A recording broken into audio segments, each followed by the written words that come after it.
Hello everyone, welcome to Manu Tanvi vlogs. ఈ వీడియోలో నేను వైజాగ్ ట్రిప్ వెళ్ళాను, దాని గురించి షేర్ చేద్దాం అనుకుంటున్నాను. మీలో చాలామంది కూడా వైజాగ్ ట్రిప్ వెళ్ళి ఉండొచ్చు. ఎందుకంటే మనకి ఇప్పుడే కదా సంక్రాంతి హాలిడేస్ ఇచ్చింది. హాలిడేస్ వచ్చినాయి అంటే ఎక్కడో చోటుకి వెళ్ళాలనిపిస్తుంది.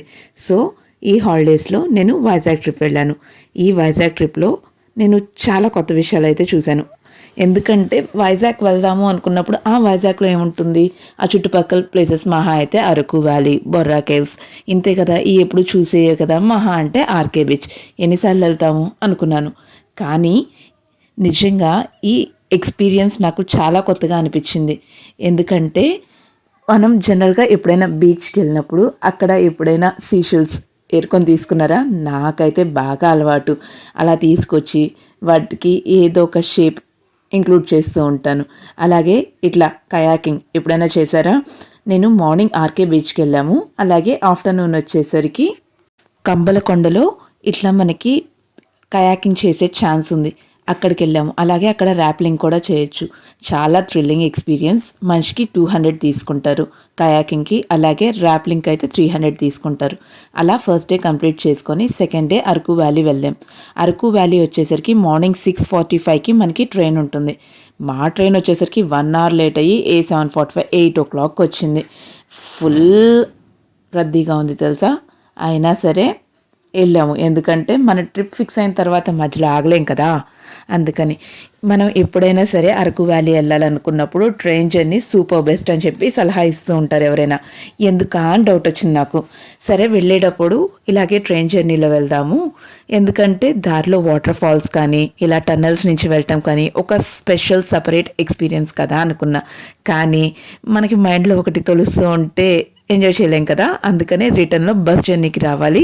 ఆ రూట్ ఎందుకు ఎక్కువ ప్రిఫర్ చేయరో తెలుసుకోవాలి అనుకున్నాను. మీకు ఈ వీడియోలో అది కూడా చూపిస్తాను, ఎందుకని అందరూ ట్రైన్ జర్నీనే ప్రిఫర్ చేస్తారు అని. మనకి ఆ ట్రైన్ జర్నీ అయినా 4 అవర్సే పడుతుంది, బస్ జర్నీ అయినా 4 అవర్సే పడుతుంది.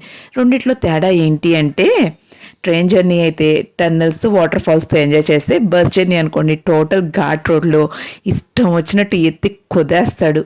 మన వల్ల కాదు, బాడీ పెయిన్స్ ఫుల్ వస్తాయి. అలాగే అరకు చేరిన తర్వాత బొంగులో చికెన్ బాగా ఫేమస్. అది చికెన్ బిర్యానీ అయితే 700 రూపీస్ తీసుకున్నారు. బట్ వర్తబుల్ అనుకోండి. లైఫ్లో ఒకసారైనా టేస్ట్ చేద్దాం అనిపిస్తుంది. ఇదిగోండి ఇట్లా బేషన్లో ఇచ్చేస్తారనమాట. 700కి ఇద్దరు కలిసి తినచ్చు. అది తినేసి అరకులో చూడదగ్గ ప్లేసెస్ ఉంటాయి కదా, కాఫీ మ్యూజియం, అలాగే పైనరీ, ఇలాంటివన్నీ కవర్ చేస్తూ వచ్చాం అనమాట. అరకు పైనరీకి వెళ్ళినప్పుడే నాకు తెలిసింది ఇక్కడ సన్ఫ్లవర్స్ బాగా ఫేమస్ అని. నేను ఇంతవరకు ఎప్పుడు సన్ఫ్లవర్ తోటను చూడలేదు. నాకు ఎప్పటి నుంచో సరదా అనమాట. సన్ఫ్లవర్ మధ్యలో సీడ్స్ ఉంటాయా, అవి తీస్తారా, ఎలా ఉంటుంది, బాగా ఇంట్రెస్ట్ ఫస్ట్ నుంచి నాకు మొక్కలు. అందుకనే ఇక్కడ ఉంటాయి అని చెప్పి తెలియగానే వెంటనే తోటలోకి వెళ్ళిపోయాను. అలాగే ఈ రూట్లో మనకి స్ట్రాబెర్రీ ప్లాంట్స్ కూడా ఉంటాయి. ఒకవేళ మీకు కుదిరింది అనుకుంటే అరకు వ్యాలీ నుంచి బొర్రా కేవ్స్కి వెళ్ళే దారిలో స్ట్రాబెర్రీ ప్లాంటేషన్స్ ఉంటాయి. సరదాగా అక్కడ కూడా కాసేపు టైం స్పెండ్ చేయొచ్చు. నా ప్లానింగ్ కొంచెం డిఫరెంట్గా ఉండేసరికి అది కుదరలేదు. అక్కడి నుంచి చాప్రాయ్ అని చెప్పేసి ఒక స్పాట్ చూపిస్తారనమాట. బయట ఇట్లా రాజ్మా అమ్ముతుంటే వెళ్ళి అవి కూడా కొన్నాము. ఇవన్నీ ఇక్కడ పండించేయి. ఈ చాప్రాయ్ వచ్చేసరికి వాటర్ ఫ్లో ఏదో వాటర్ ఫాల్స్ లాగా ఉంటుంది అనుకున్నాను, కానీ అలా కాకుండా ప్లెజెంట్గా వాటర్లో మనం దిగటానికి వీలుగా ఉంది. ఇదిగో ఈవిడే చాప్రాయ్ దేవత. ఈ చేపలమ్మ తల్లిని అక్కడ పూజిస్తూ ఉంటారు. అలాగే ఇక్కడ పిల్లలు పెద్దలు అందరూ ఎంజాయ్ చేయడానికి చాలా బాగుంటుంది. ఇందులోనే మనకి ట్రైబల్ డ్యాన్స్ కూడా ఉంటుంది. అరకు వెళ్ళిన వాళ్ళు అక్కడ ట్రైబల్స్తో కలిసి డ్యాన్స్ చేయాలన్నా, లేకపోతే వాళ్ళే ట్రైబల్లా రెడీ అవ్వాలన్నా సరే ఆ 2 ఫెసిలిటీస్ మనకి ఇక్కడ కనిపిస్తాయి. ఇక్కడ వచ్చేసరికి అదిగో వెనకాల చూశారు కదా, అట్లా వాటర్ ఎక్కడికక్కడ స్టాగ్నెంట్గానే ఉంటుంది. ఆ ఫ్లోలో మనం ఒక వాటర్ వరల్డ్లో ఎంజాయ్ చేసినట్టు చేయొచ్చు. అలాగే ఇక్కడ ట్రైబల్స్ ఒక 100 రూపీస్ తీసుకొని ప్రతి ఒక్కరిని ట్రైబల్లా కావాలి అనుకుంటే రెడీ చేస్తారు. అలాగే వాళ్ళతో కలిసి డ్యాన్స్ చేసే ఆఫర్ని ఇస్తారు. ఇదిగోండి ఇక్కడ పక్కన కనిపిస్తుంది కదా, ఇక్కడే ట్రైబల్ డ్యాన్స్ జరుగుతూ ఉంది. మనిషికి 100 రూపీస్ రెడీ చేసి వాళ్ళతో కలిసి డ్యాన్స్ వేయటానికి. ఇక్కడ చిన్నపిల్లలకి చాలా వరకు ఫోటోషూట్స్ కూడా చేస్తూ ఉంటారు ఇలా ట్రైబల్ గెటప్స్ వేయించి. అలాగే పెద్దవాళ్ళు కూడా కావాలి అనుకుంటే ఫోటో తీసుకోవచ్చు. ఫోటో వచ్చేసరికి ఒక 200 రూపీస్ తీసుకుంటారు. ఓ పక్కన చిలక జోష్యం, ఇంకో పక్క ట్రైబల్ డ్యాన్స్, ఇంకో పక్క నీళ్ళల్లో డ్యాన్సులు, ఫీట్లు, ఎంజాయ్మెంట్. ఇక్కడ చూసారా చిన్నపిల్లలు ఇద్దరు ఒకళ్ళనొకళ్ళు ఆడుకుంటూ చాలా సరదాగా అనిపించి వాళ్ళని కూడా ఈ వీడియోలో క్యాప్చర్ చేశాను. కానీ ఒక ఫ్యామిలీతో ఎంజాయ్ చేయడానికి ఈ ప్లేస్ అయితే చాలా బాగుంటుంది. దీని ప్లేస్ చావ్రాక్. ఇది వచ్చేసరికి అరకు వ్యాలీలో ఒక టూరిస్ట్ డెస్టినేషన్. ఇది వర్తబుల్ చూడటానికి. అంటే మనకి టీ మ్యూజియం అని, లేకపోతే కాఫీ ప్లాంటేషన్స్, లేదా చాక్లెట్ ఫ్యాక్టరీ, లేదా అరకు పైనరీ, ఇట్లా ఎన్ని రకాలు ఉన్నా సరే వీటన్నిటిలో కల్లా నాకు అరకులో బాగా నచ్చింది ఇదొకటి, సన్ఫ్లవర్ గార్డెన్ ఒకటి చాలా బాగా నచ్చినాయి. నెక్స్ట్ ఎవరైనా సరే ఇట్లా అరకు వచ్చినప్పుడు బొర్రా కేవ్స్ కవర్ చేసుకొని రిటర్న్ వెళ్ళిపోతారు. కానీ నా ట్రిప్ అనేది వచ్చేసరికి కొంచెం డిఫరెంట్గా ప్లాన్ చేద్దాం అనుకున్నాను. అందుకనే టూరిజం వాళ్ళని అప్రోచ్ అవ్వకుండా నాకు నచ్చినట్టు నేను నా ట్రిప్ ప్లాన్ చేసుకున్నాను. అదేంటి అంటే ఇక్కడి నుంచి నేను వనజంగి హిల్ స్టేషన్కి వెళ్దాం అనుకున్నాను. సో వనజంగి హిల్ స్టేషన్కి ఎలా వెళ్ళాలి అని చెప్పేసి కనుక్కుంటూ ఉంటే వాళ్ళు చెప్పారు, ఇక్కడి నుంచి ఫస్ట్ మీరు పాడేరు వెళ్ళాలి, పాడేరు నుంచి అక్కడ మనకి నైట్ స్టే చేసేసి పొద్దున్నే వనజంగి వెళ్ళొచ్చు అని. నాకు సరదాగానే అనిపించి ఓకే అలాగే వెళ్దాం అనుకున్నాను. కానీ గుర్తుపెట్టుకోండి, మీరు అరకు నుంచి వనజంగి వెళ్ళాలి అనుకుంటే ఎర్లీగా స్టార్ట్ అవ్వాలి. ఎంత ఎర్లీగా అంటే 4:35 కల్లా ఇక్కడ స్టార్ట్ అయిపోవాలి. అప్పుడే మీకు పాడేరుకి బస్సెస్ దొరుకుతాయి. పాడేరులో కూడా అక్కడి నుంచి మీరు లంసింగి ఇలాంటివి వెళ్ళాలనుకున్నా సరే 6 o'clockకి లాస్ట్ బస్ ఉంటుంది. కానీ కుదిరినంత వరకు 5 o'clock కల్లా పాడేరులో ఉంటే అక్కడి నుంచి మీకు లంసింగి వెళ్ళటానికి కుదురుతుంది. నేనైతే అసలు డిఫరెన్స్ ఏంటి వనజంగి, లంసింగి వీటన్నిటికీ అనుకున్నాను. బట్ నాకు అర్థమైంది ఏంటి అంటే అయినా hill stations sunrise point చూడటానికి బాగుంటాయి అని. సో మీరు కావాలి అనుకుంటే ఎటు కావాలంటే అటు ప్లాన్ చేసుకోవచ్చు. మనకి 3000 feet హైట్లో సన్ రైజ్ చూడటానికి ద బెస్ట్ అనిపించేది మాత్రం వనజంగినే. కాకపోతే ఏంటి అంటే ఇందులో ట్రెక్కింగ్ ఉంటుంది. వనజంగి వెళ్ళాలి అంటే ట్రెక్కింగ్ ఉన్నా పర్లేదు, ఒక lifetime experience. Sunrise మబ్బుల్లో నుంచి ఆ సూర్యుడు ఉదయించడం చూడాలి, చాలా కొత్తగా అనిపిస్తుంది అనుకున్న వాళ్ళు ఖచ్చితంగా ట్రెక్కింగ్నే ప్రిఫర్ చేయండి. ఎందుకంటే ఆ ఎక్స్పీరియన్స్ అలా మిగిలిపోతుంది కాబట్టి. ఇదే పాడేరు వెళ్ళే రూట్.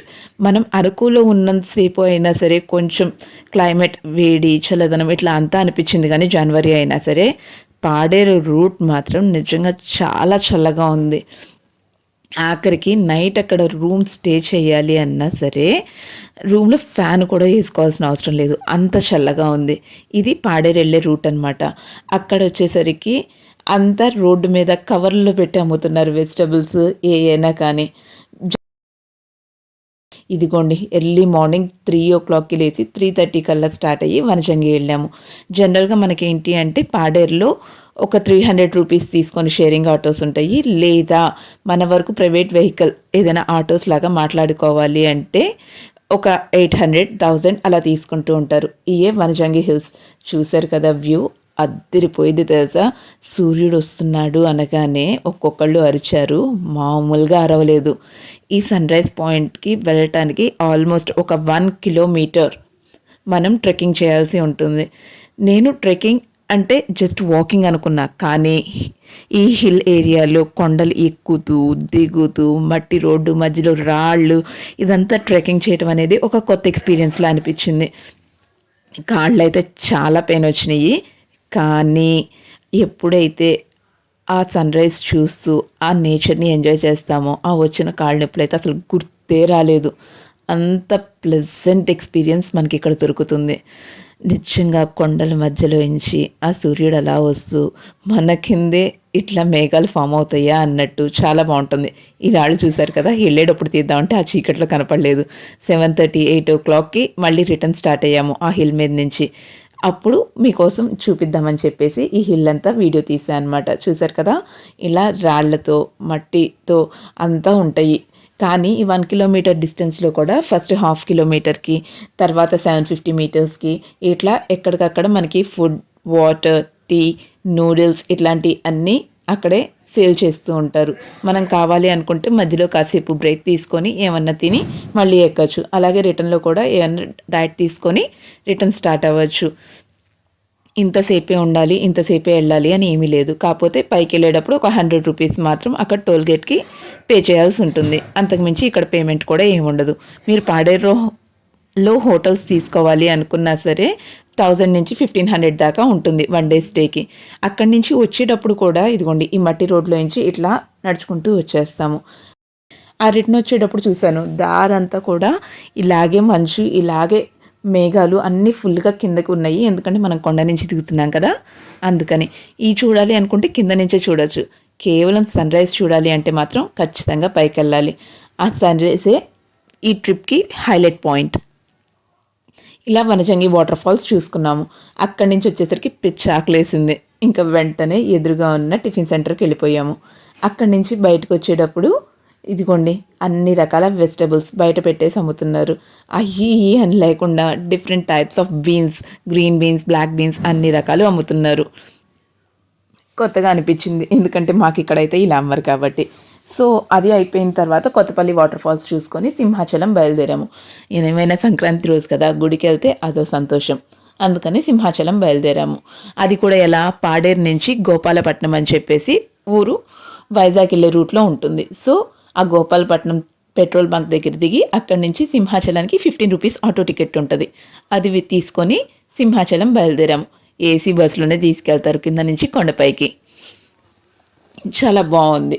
ఇది కూడా ఘాట్ వే అయినా సరే చాలా ప్లెజెంట్గా, సైలెంట్గా, మనసుకి చాలా ఆహ్లాదకరంగా అనిపించింది ఈ ట్రావెల్ అంతా.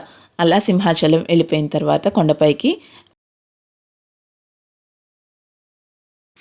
ఆ నరసింహస్వామి దర్శనం చేసుకోవటానికి ఒక 2 hours పట్టింది. స్వామివారి దర్శనం అయిపోయిన తర్వాత సింహాచలం నుంచి వైజాగ్ వచ్చి, వైజాగ్ నుంచి ఇంకా మా చీరాలు వచ్చేసాము. ఇలా మేము టోటల్ 3 days ట్రిప్ ప్లాన్ చేసుకుంటే ఫస్ట్ డే మొత్తం వైజాగ్ కవర్ చేసాము.